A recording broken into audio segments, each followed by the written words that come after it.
Telangana assembly speaker గా మాజీ మంత్రి సీనియర్ రాజకీయ నేత పోచారం శ్రీనివాస్ రెడ్డి ఖరారయ్యారు. సీఎం కేసీఆర్ సహా అన్ని పార్టీల శాసనసభ్యులు వెంటరాగా పోచారం నామినేషన్ దాఖలు చేశారు. ప్రతిపక్షాల నుంచి పోటీకి ఎవరు ముందుకు రాకపోవడంతో స్పీకర్ గా పోచారం శ్రీనివాస్ రెడ్డి ఎన్నిక లాంఛనమైంది.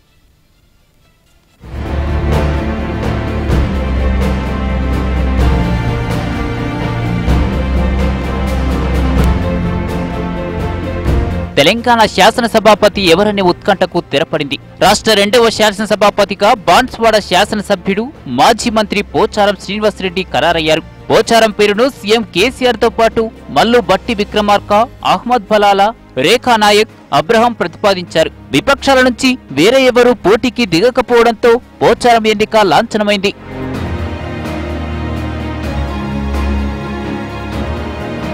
స్పీకర్ ఎంపికపై దాదాపుగా నెల రోజులుగా కసరత్తు చేస్తున్న ముఖ్యమంత్రి కేసీఆర్ చివరికి పోచారం శ్రీనివాస్ రెడ్డిపై మొగ్గు చూపారు. సుదీర్ఘ రాజకీయ అనుభవం, వక్పటిమ పోచారానికి సభాపతి పదవిని కట్టబెట్టాయి. పోచారం శ్రీనివాస్ రెడ్డి బాన్స్వాడలో 6 సార్లు పోటీ చేసి 5 సార్లు విజయం సాధించారు.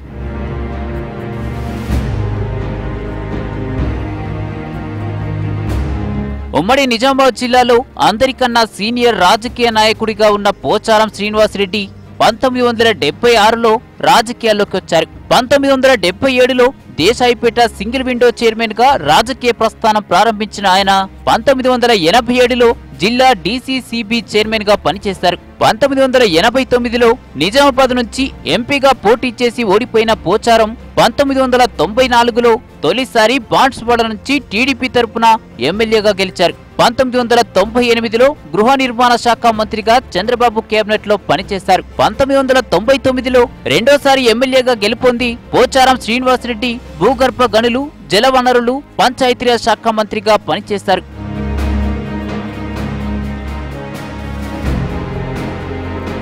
ఇక 2004లో ఎమ్మెల్యేగా పోటీ చేసి ఓటమి చెందిన పోచారం శ్రీనివాస్ రెడ్డి 2009లో మరోసారి ఎమ్మెల్యేగా విజయం సాధించారు. తెలంగాణ ఉద్యమ నేపథ్యంలో 2011లో టీడీపీకి ఎమ్మెల్యే పదవికి రాజీనామా చేసి టీఆర్ఎస్ లో చేరారు.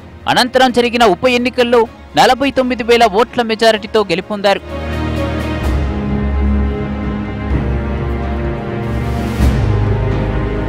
2014 ఎన్నికల్లో ఎమ్మెల్యేగా గెలుపొంది కొత్త రాష్ట్రంలో మొదటి వ్యవసాయ శాఖ మంత్రిగా బాధ్యతలు చేపట్టారు. 2018 అసెంబ్లీ ఎన్నికల్లో సైతం బాన్స్వాడ నియోజకవర్గం నుంచి తిరిగి ఎమ్మెల్యేగా గెలుపొందారు.